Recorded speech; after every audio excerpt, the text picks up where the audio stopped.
Hola, ¿qué tal? Bienvenidos a este nuevo capítulo de Hombres de Integridad. Mi nombre es Marcos Martínez. Hoy voy a tener el gusto de leer con ustedes el capítulo 8 de este libro llamado Teología Sistemática. Empecemos. Capítulo 8. Las 4 características de las Escrituras. 4. Suficiencia. ¿Es la Biblia suficiente para saber lo que Dios quiere que pensemos y hagamos? Explicación y base bíblica. ¿Debemos buscar otras cosas de Dios además de las que tenemos en la Biblia? La doctrina de la suficiencia de la Biblia considera este asunto. A. Definición de la suficiencia de la Biblia. Podemos definir la suficiencia de la Biblia como sigue. La suficiencia de la Biblia quiere decir que la Biblia contiene todas las palabras de Dios que Él quería que su pueblo tuviera en cada etapa de la historia de la redención y que ahora contiene todo lo que necesitamos que Dios nos diga para salvación, para confiar en Él perfectamente y para obedecerle perfectamente. Esta definición hace énfasis en que es solo en la Biblia donde debemos buscar las palabras de Dios para nosotros. También nos recuerda que Dios considera que lo que nos ha dicho en la Biblia es suficiente para nosotros y que debemos regocijarnos en la estupenda revelación que nos ha dado y estar contentos con ella. Significativo respaldo bíblico y explicación de esta doctrina se hallan las palabras de Pablo a Timoteo. Cito: desde tu niñez conoces las sagradas escrituras, que pueden darte la sabiduría necesaria para la salvación mediante la fe en Cristo Jesús. Segunda de Timoteo 3:15. El contexto muestra que las sagradas escrituras aquí significan las palabras escritas de la Biblia. Segunda de Timoteo 3:16. Esto es una indicación de que las palabras de Dios que tenemos en la Biblia son todas las palabras de Dios que necesitamos a fin de ser salvos. Estas palabras pueden hacernos sabios para la salvación. Esto lo confirman otros pasajes que hablan de la palabra de la Biblia como los medios que Dios usa para llevarnos a la salvación. Muy bien, vamos a esos, que es 1 de Santiago 1:18. Santiago 1:18, nada más. Santiago.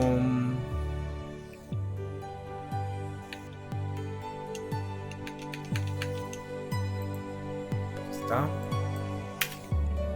Santiago 1:18. Él, de su voluntad, nos hizo nacer por la palabra de verdad para que seamos primicias de sus criaturas. Muy bien, sigamos con el libro. Ahora también es 1 de Pedro 1:23. 1 de Pedro 1:23. Siendo renacidos, no de simiente corruptible, sino de incorruptible, por la palabra de Dios que vive y permanece para siempre. Muy bien, sigamos. Otros pasajes indican que la Biblia es suficiente para equiparnos para vivir la vida cristiana. Pablo de nuevo le escribe a Timoteo. Cito: toda la escritura es inspirada por Dios y útil para enseñar, para reprender, para corregir y para instruir en la justicia, a fin de que el siervo de Dios esté enteramente capacitado para toda buena obra. Segunda de Timoteo 3:16 y 17. Aquí Pablo indica que un propósito por el cual Dios hizo que se escribiera la Biblia fue capacitarnos para que podamos estar enteramente capacitados para toda buena obra.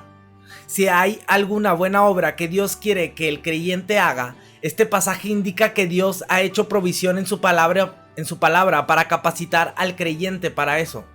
Así que no hay ninguna buena obra que Dios quiera que hagamos aparte de las que se enseñan en alguna parte en la Biblia. Ella puede capacitarnos para toda buena obra. Una enseñanza similar se halla en el Salmo 119. Cito: dichosos los que van por caminos perfectos, los que andan conforme a la ley del Señor. Este versículo muestra un equivalente entre ser perfectos y andar conforme a la ley del Señor. Los que son perfectos son los que andan en la ley del Señor. Aquí de nuevo tenemos una indicación de que todo lo que Dios requiere de nosotros consta en su palabra escrita. Simplemente hacer todo lo que la Biblia nos ordena es ser intachables a los ojos de Dios. Para ser moralmente perfectos a los ojos de Dios, entonces, ¿qué debemos hacer además de lo que Dios nos ordena en la Biblia? Nada en absoluto. Si guardamos las palabras de la Biblia, seremos perfectos y estaremos haciendo toda buena obra que Dios espera de nosotros. B. Podemos buscar todo lo que Dios ha dicho sobre temas en particular y podemos hallar respuestas a nuestras preguntas. Por supuesto, nos damos cuenta de que nunca obedeceremos perfectamente toda la Biblia en esta vida. Vamos a Santiago 3:2. Santiago 3:2. Porque todos ofendemos muchas veces. Si alguno no ofende en palabra, este es varón perfecto, capaz también de refrenar todo el cuerpo. Muy bien, ahora vamos a 1 de Juan 1, del 8 al 10. 1 de Juan 1, del 8 al 10. Si decimos que no hemos pecado, nos engañamos a nosotros mismos y la verdad no está en nosotros. Si confesamos nuestros pecados, Él es fiel y justo para perdonar nuestros pecados y limpiarnos de toda maldad. Si decimos que no hemos pecado, le hacemos a Él mentiroso y su palabra no está en nosotros. Muy bien, ahora vamos...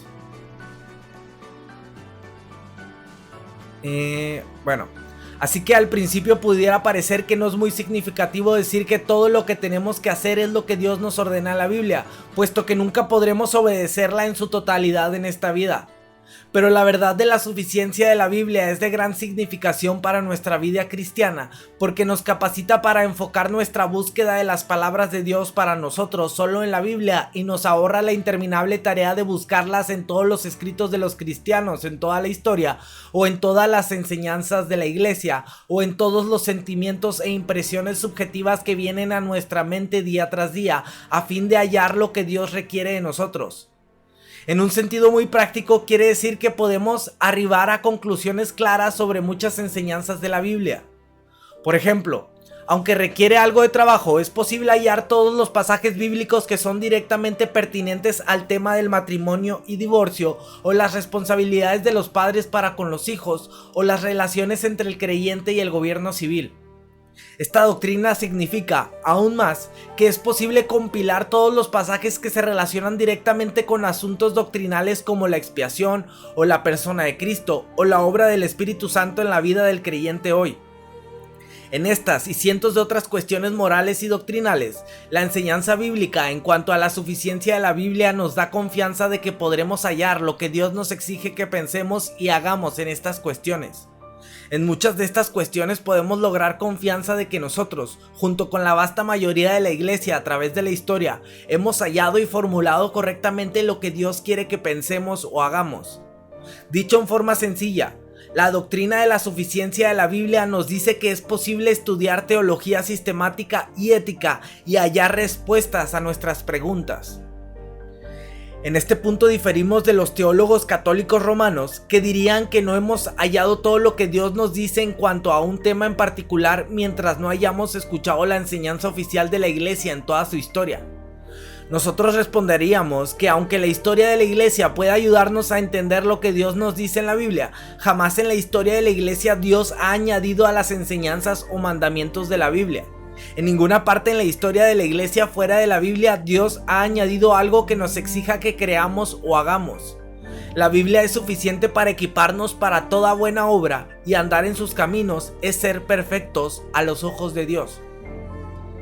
En este punto también diferimos de los teólogos no evangélicos que no están convencidos de que la Biblia es la palabra de Dios en un sentido único y absoluto y absolutamente autoritativo, y que por consiguiente buscarían no solo en la Biblia sino también en muchos otros de los primeros escritos cristianos en un esfuerzo por hallar no tanto lo que Dios le dijo a la humanidad, sino más bien lo que muchos cristianos iniciales experimentaron en su relación con Dios.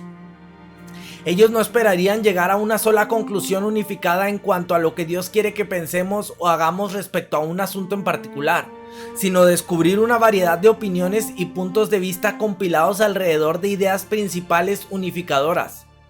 Todos los puntos de vista sostenidos por los primeros cristianos en alguna de las primeras iglesias serían potencialmente puntos de vista válidos para que los cristianos los sostengan hoy también. A esto replicaríamos que nuestra búsqueda de respuestas a cuestiones teológicas y éticas no es una búsqueda para saber lo que varios creyentes han pensado en la historia de la iglesia, sino una búsqueda para hallar y entender lo que Dios mismo nos dice en sus palabras, en sus propias palabras, que se hallan en la Biblia y solo en la Biblia. C. La cantidad de escrituras dadas fue suficiente en cada etapa de la historia de la redención. La doctrina de la suficiencia de la Biblia no implica que Dios no pueda añadir otras palabras a las que ya le ha dicho a su pueblo. Más bien implica que el hombre no puede añadir por iniciativa propia otras palabras a las que Dios ya ha dicho. Todavía más, implica que de hecho Dios no le ha dicho a los seres humanos ninguna otra palabra que nos exija que creamos o obedezcamos aparte de las que ya tenemos ahora en la Biblia. Este punto es importante porque nos ayuda a entender cómo Dios pudo decirle a su pueblo que sus palabras para ellos eran suficientes en muchos puntos diferentes en la historia de la redención y cómo Él pudo, no obstante, añadir otras palabras más adelante.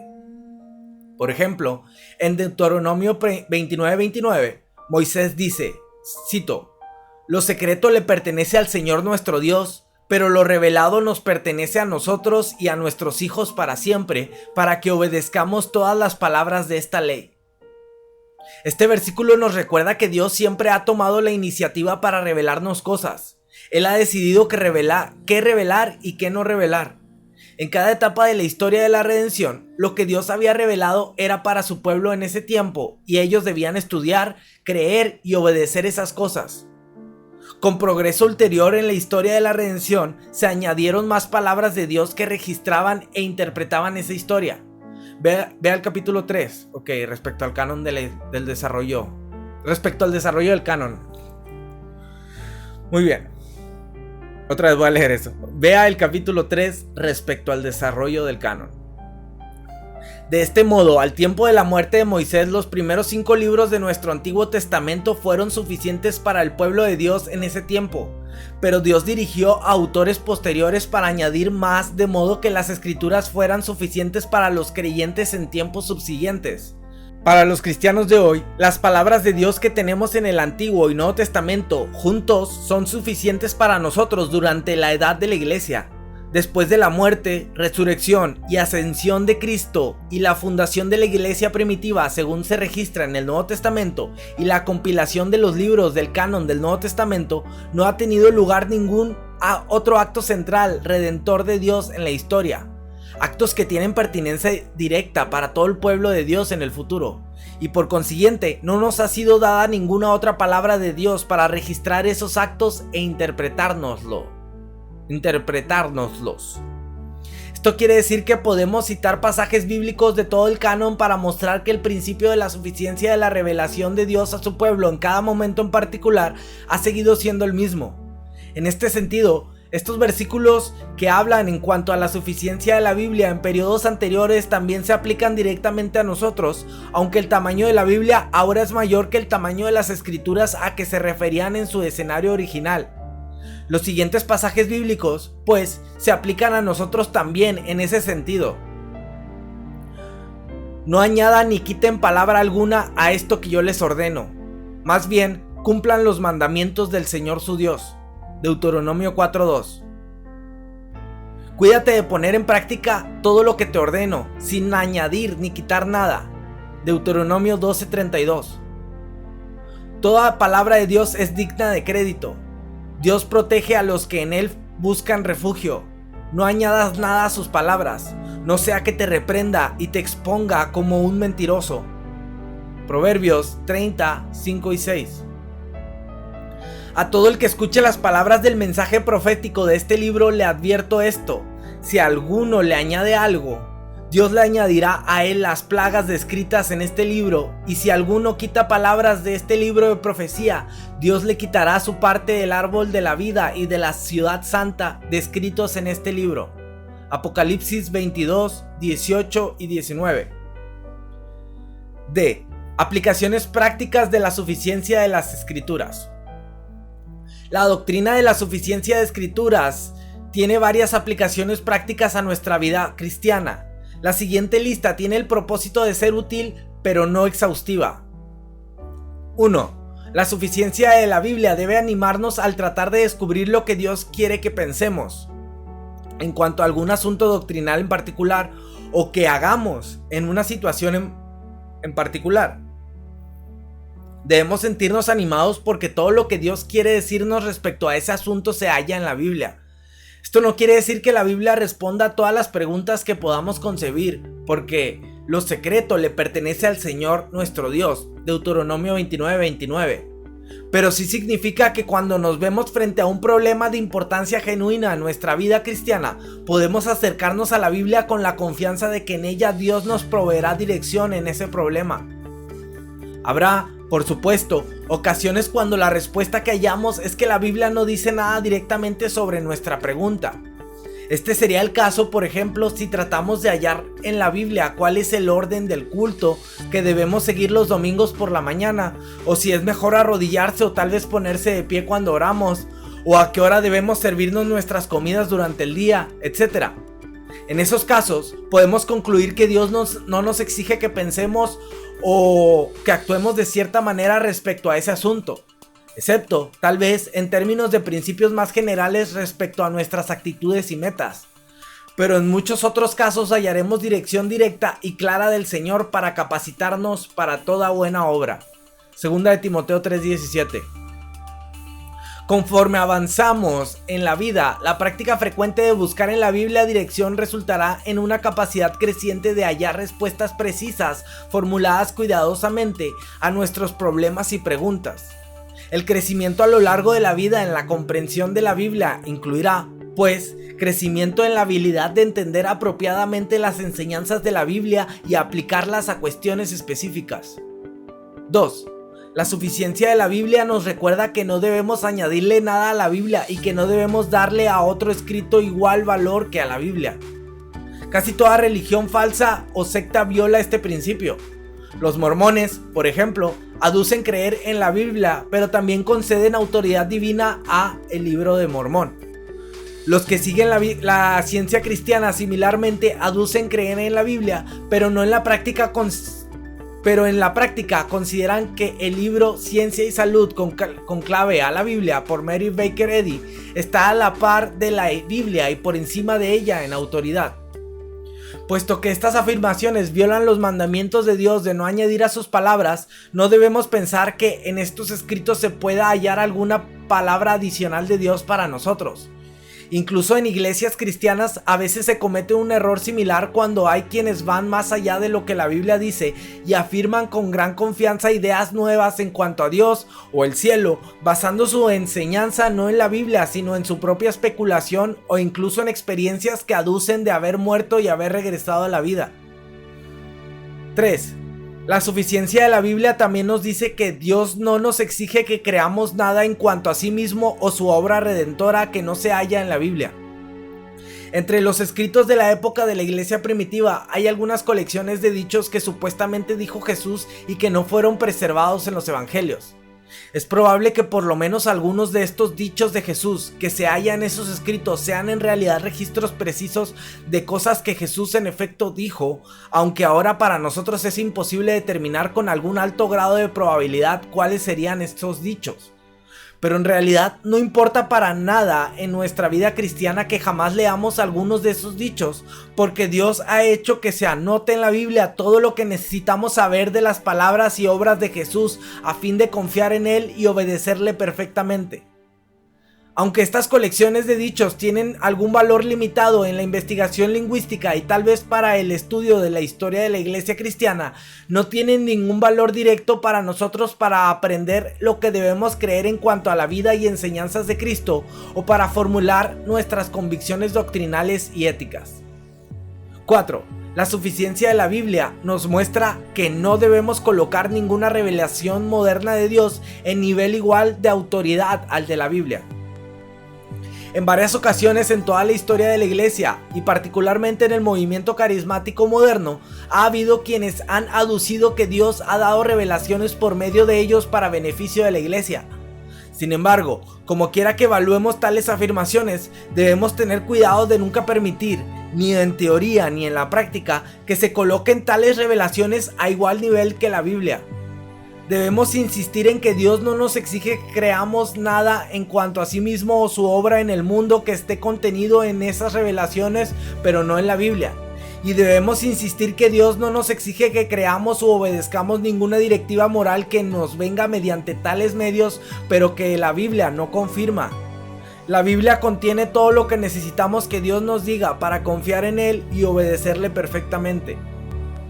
También se debe notar en este punto que siempre que han surgido desafíos a la suficiencia de la Biblia en forma de otros documentos que se pretende colocar junto a la Biblia, sea de literatura cristiana extrabíblica del primer siglo o de las enseñanzas acumuladas de la Iglesia Católica Romana o de los libros de sectas como el Libro de Mormón, el resultado siempre ha sido 1.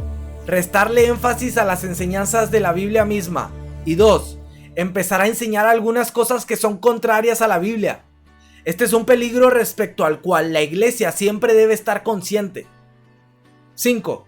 Con respecto a vivir la vida cristiana, la suficiencia de la Biblia nos recuerda que nada es pecado si no está prohibido por la Biblia, bien sea explícitamente o por implicación. Andar en la ley de Dios es ser perfecto. Salmo 111:1. Por consiguiente, no debemos añadir prohibiciones a las que ya se indican en la Biblia. De tiempo en tiempo puede haber situaciones en las que podría estar mal, por ejemplo, que el creyente tome café o Coca-Cola, o que vaya al cine, o que coma carne ofrecida a los ídolos. Vea 1 Corintios 8 y 10. Vamos para allá.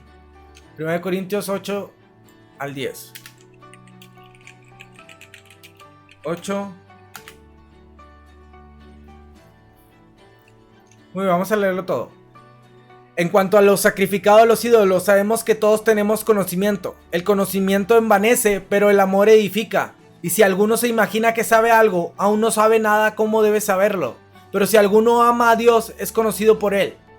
Acerca, pues, de las viandas que se sacrifican a los ídolos, sabemos que un ídolo nada es en el mundo y que no hay más que un Dios.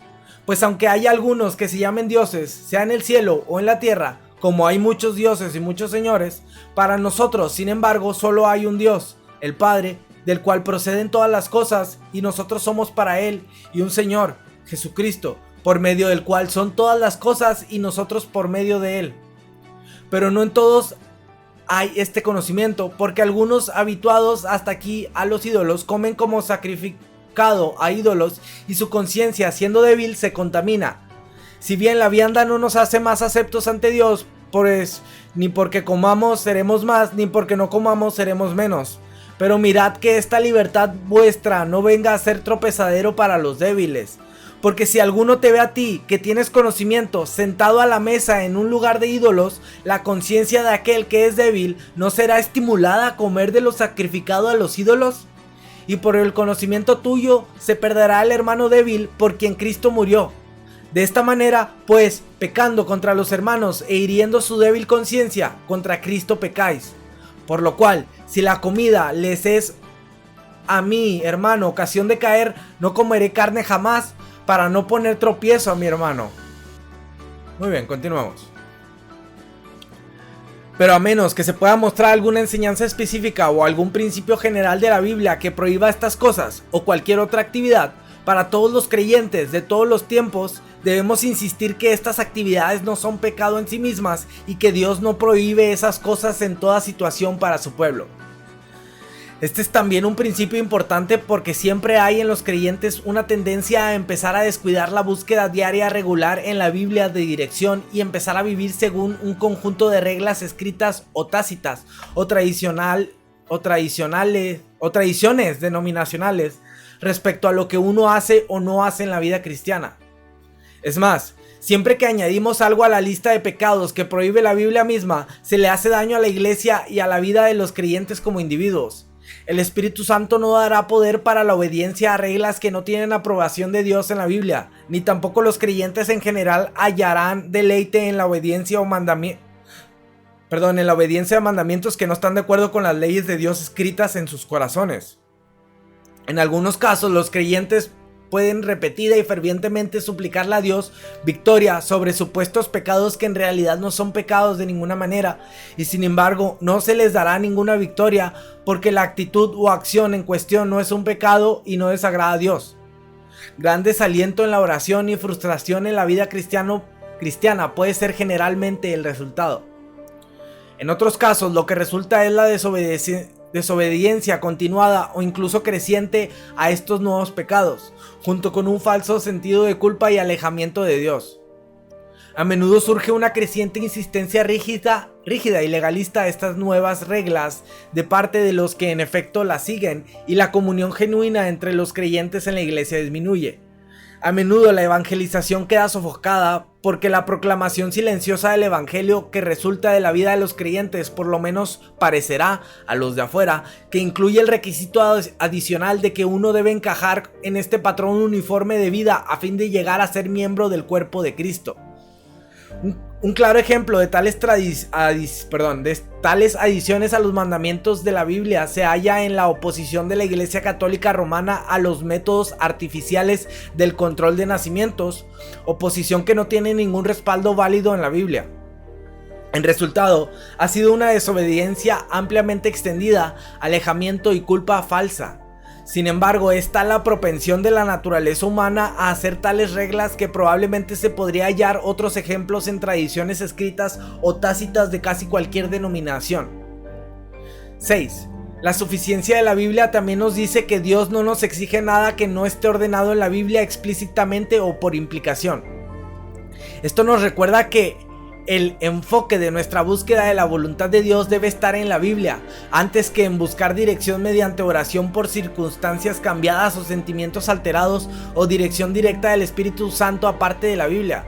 También quiere decir que si alguien aduce tener un mensaje de Dios diciéndonos lo que debemos hacer, nunca debemos dar por sentado que es pecado desobedecer tal mensaje a menos que pueda quedar confirmado por la aplicación de la misma Biblia a nuestra situación.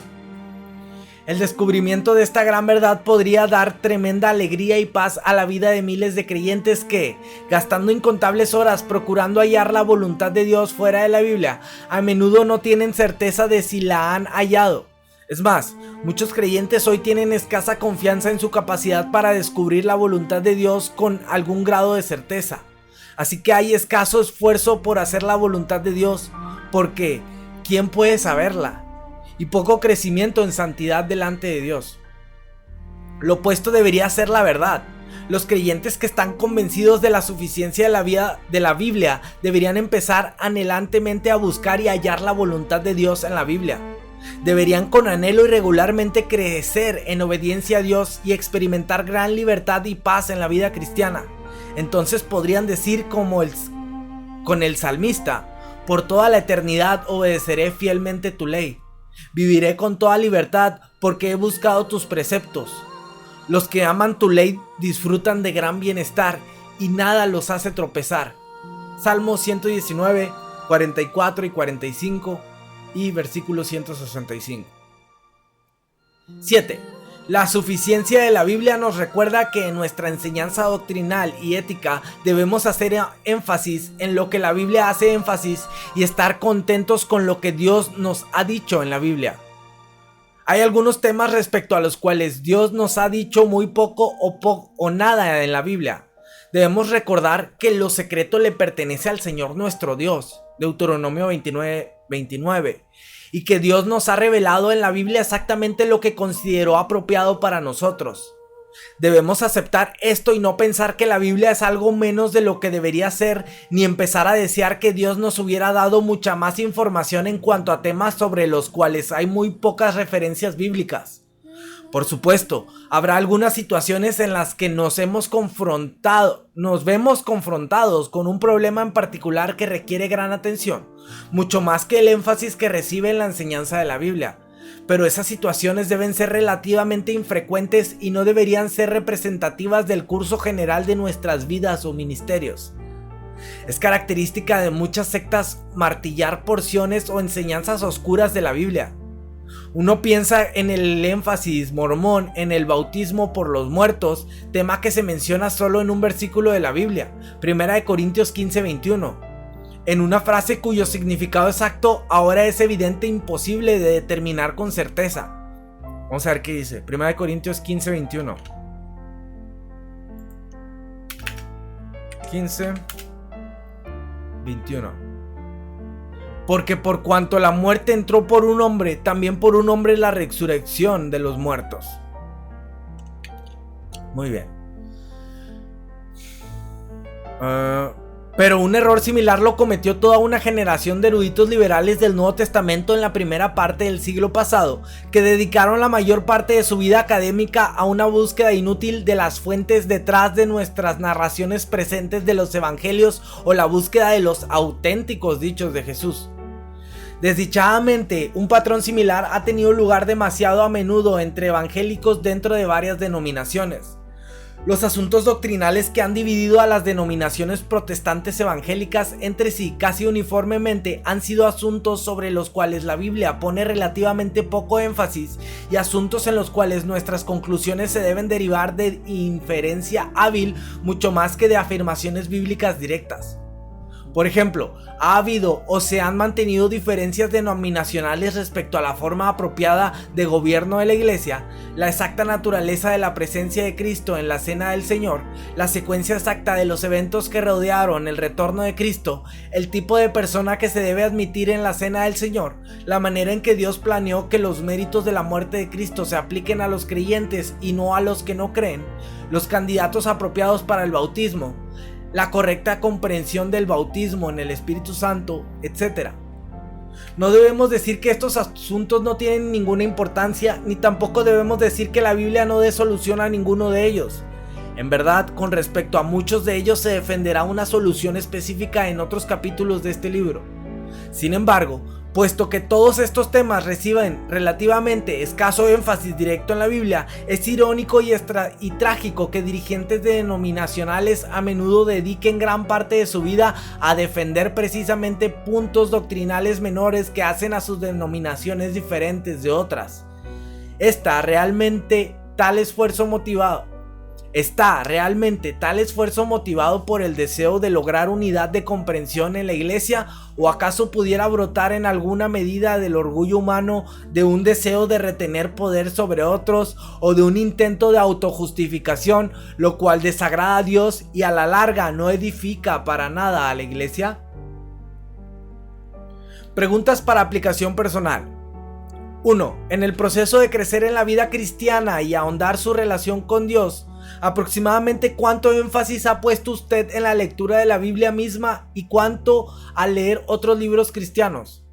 Al procurar saber la voluntad de Dios para su vida diaria, ¿cuál es el énfasis relativo que usted asigna a leer la Biblia misma o a leer otros libros cristianos?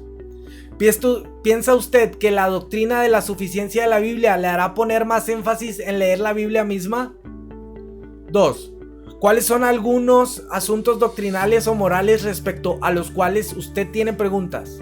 ¿Ha aumentado este capítulo su confianza en la capacidad de la Biblia para dar una respuesta clara a alguna de esas preguntas? 3. ¿Alguna vez ha querido que la Biblia dijera más de lo que dice respecto a algún tema o menos? ¿Qué piensa que motivó ese deseo? Después de leer este capítulo, ¿qué le diría usted a alguien que expresara tal deseo hoy? ¿Cómo se muestra la sabiduría de Dios en el hecho de que Él escogió no hacer la Biblia ni mucho más larga ni mucho más corta de lo que es? 4. Si la Biblia contiene todo lo que necesitamos que Dios nos diga para obedecerle perfectamente, ¿cuál es el papel de lo siguiente para ayudarnos a hallar la voluntad de Dios por nosotros mismos? Consejo de otros, sermones o clases bíblicas, nuestra conciencia, nuestros sentimientos, la dirección del Espíritu Santo al percibirle impulsando nuestros deseos internos e impresiones subjetivas, los cambios de circunstancias, el don de profecía, si usted piensa que pueden existir hoy. 5. A la luz de este capítulo, ¿cómo podría usted hallar la voluntad perfecta de Dios para su vida? ¿Es posible que podría haber más de una alternativa perfecta en muchas decisiones que tomamos? Considere Salmos 1.3 y 1 Corintios 7.39 al buscar la respuesta. Vamos para allá. Salmos 1.3.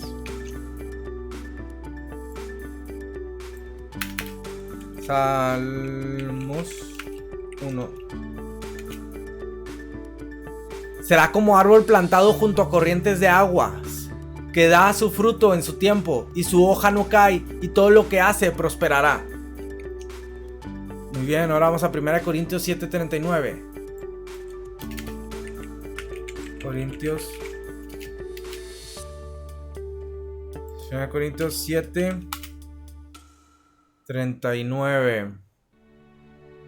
La mujer casada está ligada por la ley mientras su marido vive, pero si su marido muriere, libre es para casarse con quien quiera, con tal que sea en el Señor.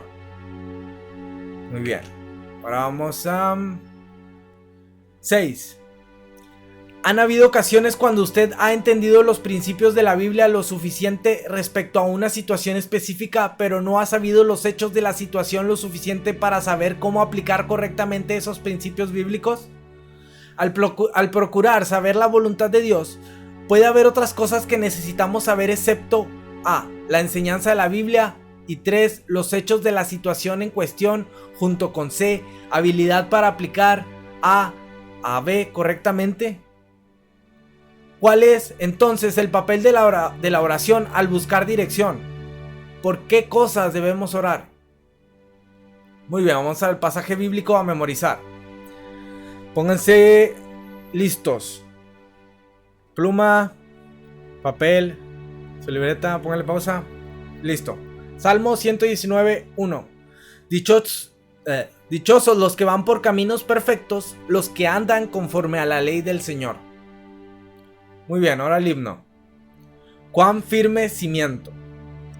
Pocos himnos, si acaso alguno, tratan específicamente de la suficiencia de la Biblia. Tal vez porque los cristianos no se han dado cuenta del gran consuelo y paz que esta doctrina trae a la vida cristiana. Pero la primera estrofa del siguiente himno contiene una afirmación de esta doctrina.